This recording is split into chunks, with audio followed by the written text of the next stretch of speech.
మిత్రులారా నమస్తే. నిన్న అసెంబ్లీ సమావేశం, బడ్జెట్ సమావేశం ప్రారంభమైంది కదా తెలంగాణలో.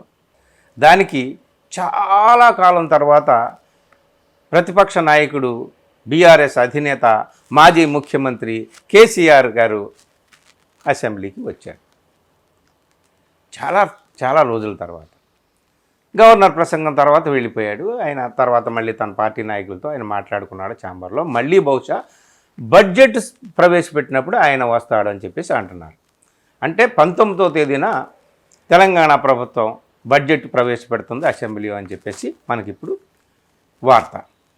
ఇక్కడ కేసీఆర్ గారు కేవలం ఈ 15 నెలల్లో 2 సార్లు మాత్రమే, నిన్న వచ్చింది రెండోసారి. మొదటిసారి ఎప్పుడు వచ్చారో తెలుసా? లాస్ట్ జూలైలో వచ్చారు. అప్పుడు ఆర్థిక మంత్రి బడ్జెట్ ప్రవేశపెట్టారు. ఆ సమయంలో వచ్చాడు ఆయన. ఆ సమయంలో వచ్చి ఆయన ఏమన్నాడు? ఇది ప్రజా వ్యతిరేక బడ్జెట్టు, ఇది ప్రజలకు ఏమాత్రం పనికిరాని బడ్జెట్టు, పరమ చెత్త, దీని మీద నేను ప్రభుత్వాన్ని నిలదీస్తాను, ప్రభుత్వాన్ని షేక్ చేసి పడేస్తాను, ఊపి ఊపి ఊపి అవతల పడేస్తాను, చిత్తు చేసేస్తానని చెప్పేసి అప్పుడు ఆయన అనౌన్స్ చేశాడు. ఆ తర్వాత ఆయన అసెంబ్లీకి ఎప్పుడూ రాలేదు. ఆయన ఫామ్ హౌస్లోనే గడిపాడు ఎన్నాళ్ళు, దాదాపు 10 నెలలు లేదా 9 నెలలు. కానీ ఇంత సుదీర్ఘమైనటువంటి గ్యాప్ తీసుకోవడం, అందుకనే కదా రేవంత్ రెడ్డి అన్నాడు మొన్న, జీతాలు తీసుకుంటూ పని చేయని వాళ్ళు ఎవరైనా ఉంటే అది కేసీఆరే అని చెప్పి. అంత మాట అన్నాడే కేసీఆర్ మీద. మరి స్వాభిమానం ఉన్నటువంటి వ్యక్తి, ఆత్మగౌరవం ఉన్నటువంటి నాయకుడు, తెలంగాణ ఆత్మగౌరవం కోసం, తెలంగాణ కోసం పోరాడినటువంటి నాయకుడు కల్వకుంట్ల చంద్రశేఖరరావు గారు ఆ మాటని ఎట్లా తీసుకుంటారు? అసలు ఎవరైనా సరే, నాయకులే కాదు ప్రజలు కూడా అడుగుతారు, అయ్యా మీరు అధికారంలో ఉంటేనే అసెంబ్లీలో అడుగు పెడతారా? అధికారంలో లేకపోతే అసెంబ్లీకి వెళ్ళరా? అసలు అసెంబ్లీకి వెళ్ళకపోతే మీకు అసెంబ్లీలో ఏం జరుగుతుంది? అధికార పక్షం అక్కడ ఏం చెబుతుంది, ఏం పథకాలు ప్రవేశపెడుతుంది, ఏ బిల్లులు ప్రవేశపెడుతుంది, ఏం వాదన చేస్తుంది? వాళ్ళని నిలదీయాలంటే మీకు ఈ వేదిక అదే కదా, ఫేస్ టు ఫేస్ అక్కడే కదా. మీరు అందరూ కూర్చొని మళ్ళీ ఒక వేదిక మీద ఏదో ఒక టీవీ ఛానల్లోనో ఒక స్టూడియోలో కూర్చొని మాట్లాడరు కదా. ఒకరికొకరు ఎదురు బదులు నిల్చొని మాట్లాడేటటువంటి వేదిక ఏదైనా ఉంటే అది చట్టసభ ఒకటే, whether it is parliament, Lok Sabha are assembly, ఏదైనా సరే. పార్లమెంట్లో, లోక్సభలో అటు ప్రధానమంత్రి, హోంమంత్రి ఉండొచ్చు, అటు ప్రధాన ప్రతిపక్ష నేత రాహుల్ గాంధీ, వేరే ప్రతిపక్ష పార్టీ నాయకులు ఉండొచ్చు. ఒకళ్ళు నువ్వంటే నువ్వని ఇలా వేలెత్తి చూపించి మాట్లాడుకోవచ్చు. ఇక్కడ మరి ఇన్ని నెలలు అంటే 15 నెలల్లో 2 సార్లు మీరు అసెంబ్లీకి రావడం అంటే, మరి నేను ప్రజానేతని, నాది ప్రజాపక్షం, నేను ప్రజల కోసమే పుట్టాను, ఈ రాష్ట్రం కోసమే పుట్టాను అని చెప్పినటువంటి మహానాయకుడు ఇలా మౌనంగా ఉంటే ఎలాగా? ఎక్కడో ఫామ్ హౌస్లో జనానికి దూరంగా, ప్రజా సమస్యలకు దూరంగా ఎక్కడో ఉంటే ఎలాగా? నిశ్శబ్దంగా ఉంటే ఎలాగా? అలా అంటే ఒప్పుకోరు. ఎందుకంటే నేను ఫామ్ హౌస్లో ఉన్నా, హైదరాబాద్ లోపల ఉన్న, అసెంబ్లీలో ఉన్న, నిరంతరం కూడా నా హృదయం ప్రజల కోసమే స్పందిస్తుంది. ప్రజా సమస్యలన్నీ నేను తెలుసుకుంటూ ఉంటాను. దాంతో నిరంతరం కూడా మా పార్టీ నాయకులతో, ఎమ్మెల్యేలతో, ఎమ్మెల్సీలతో నేను మాట్లాడుతూ ఉంటాను. ప్రజలతో నిరంతరం టచ్లో ఉంటాను. ప్రజలు నా దగ్గరికి వస్తూ ఉంటారు, కలుస్తూ ఉంటారు. కాబట్టి నేను ప్రజలకు దూరంగా ఎప్పుడూ లేనని కేసీఆర్ చెప్పుకోవచ్చు.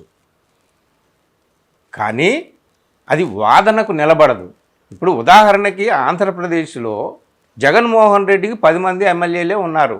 ఆ 10 మంది ఎమ్మెల్యేలతో పాటు ఆయనకి ప్రతిపక్ష హోదా రాలేదు. ప్రతిపక్ష హోదా కూడా రాకుండా వెళ్ళి అసెంబ్లీకి నేను ఏం చేయాలి, నా వాయిస్కి విలువ ఉంటుందా అని ఆయన అనుకొని అసెంబ్లీకి ఆయన వెళ్ళట్లేదు. ఆయన ఒక్కసారి కూడా వెళ్ళలేదు. ఇది మరీ విచిత్రం. అంటే అధికారము, హోదా ఉంటేనే వెళ్తారు అసెంబ్లీకి. ప్రజలు ఎందుకు ఓట్లేశారు? ఒక్కడున్నా సరే వెళ్ళాలి. అది నైతిక ధర్మం, నైతిక కర్తవ్యం, నైతిక బాధ్యత. ఒక్క మెంబర్ ఉన్నా సరే వెళ్ళాలి. 10 మంది ఉన్నా, 20 మంది ఉన్నా వెళ్ళాలి. ప్రభుత్వం ఏం చేస్తుందో మీరు తెలుసుకోవాలి. అక్కడికక్కడే ప్రభుత్వాన్ని మీకు నచ్చకపోతే కడిగి పాడేయాలి. That is the only platform. ప్రతిపక్షము, అధికార పక్షము ఒకరు ఒకరు ఎదురు బదురు నిలబడి మాట్లాడుకొని వాగ్వివాదం చేసుకోవచ్చు, వాదోపవాదాలు చేసుకోవచ్చు, చర్చోపచర్చలు చేసుకోవచ్చు, సంప్రదింపులు చేయొచ్చు, సలహాలు ఇచ్చుకోవచ్చు, సూచనలు ఇచ్చుకోవచ్చు. అందుకనే కేసీఆర్ గారు అఫ్కోర్స్ ఆయన జగన్మోహన్ రెడ్డి లాగా మరీ వెళ్ళకుండా లేడు, 2 సార్లే వెళ్ళాడు, అది వేరే విషయం. కానీ ఆయనకి బలం ఉంది కదా, దగ్గర దగ్గర 28 మంది దగ్గర ఉన్నారు కదా ఎమ్మెల్యేలు.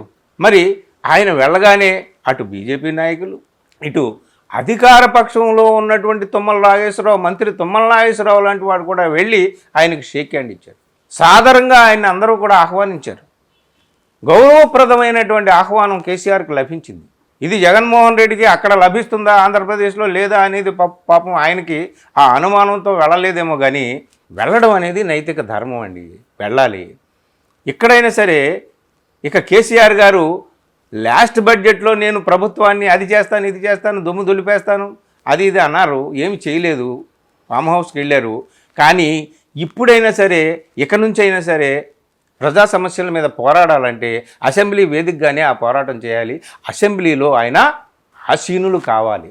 అది వాగ్యుద్ధం జరిగినా సరే, ఎలాంటి యుద్ధం జరిగినా సరే అక్కడే జరగాలి. బయటకు వచ్చిన తర్వాత ఎలాగో మీరు ప్రెస్ మీట్లు పెడతారు, మాట్లాడతారు, మీ నాయకులతో మీరు మాట్లాడుకుంటారు, వ్యూహాలు రచిస్తారు, అది వేరే విషయం. సో ఇక్కడ ప్రభుత్వం జీతం ఇస్తుంది ప్రతి ఎమ్మెల్యేకి, ఎమ్మెల్సీకి, అది వేరే విషయం. ఒక జీతం తీసుకుంటూ ఒక ఉద్యోగి 2 రోజులు రాకపోతేనే అతనికి జీతం కట్ చేస్తారు. మరి అసెంబ్లీలో ఆ విధమైనటువంటిది ఏమైనా ఉందో లేదో మనకు తెలియదు. అసలు వీళ్ళు జీతం ఏం తీసుకుంటున్నారో లేదో కూడా మనకు తెలియదు. ఏదో రేవంత్ రెడ్డి అయితే జీతం తీసుకుంటూ పని చేయని వాళ్ళు ఎవరన్నా ఉంటే కేసీఆర్ అని చెప్పేసి ఆయన ఆరోపించాడు. మరి జీతం ఆయన తీసుకుంటున్నాడో లేదో మనకు తెలియదు. కానీ ఒకవేళ తీసుకుంటూ కూడా వెళ్లకుండా ఉండడం అనేది మాత్రం నిజంగా అది చట్టపరంగా అది కరెక్టా కాదా అనేది మనం ఇక్కడ చట్టం గురించి మాట్లాడొద్దు. కానీ నైతిక పరంగా అయితే మాత్రం అది కరెక్ట్ కాదు. సో ఇకనైనా ప్రజానాయకుడని అనుకుంటున్నటువంటి వాళ్ళు అసెంబ్లీ వేదికగా తమ వాయిస్ని వినిపించాలి. ప్రజల సమస్యల్ని ప్రభుత్వం దృష్టికి తీసుకురావాలి. ప్రభుత్వం చేసేటటువంటి పనులు ఏమైనా అపసవ్యమైనటువంటి పనులు ఉంటే వాటిని కరెక్ట్ చేయడానికి ప్రజానాయకులుగా, ప్రతిపక్ష నాయకులుగా అసెంబ్లీ వేదికగా, చట్టసభలే వేదికగా పనిచేయాలి. మరి చూద్దాం నెక్స్ట్ స్టెప్ కేసీఆర్ గారు ఏం తీసుకుంటారు, ఎలాగా ఆయన ఇక ముందు ఫ్రీక్వెంట్గా అటెండ్ అవుతాడా సమావేశాలకి, లేదా కీలకమైన సందర్భంలోనే ఆయన అక్కడ అసెంబ్లీలో అందరికీ దర్శనమిస్తారా ఏమో తెలియదు. మనకి చూడాలి, వేచి చూడాలి. వెయిట్ అండ్ సీ ఏం జరుగుతుందో. Thank you.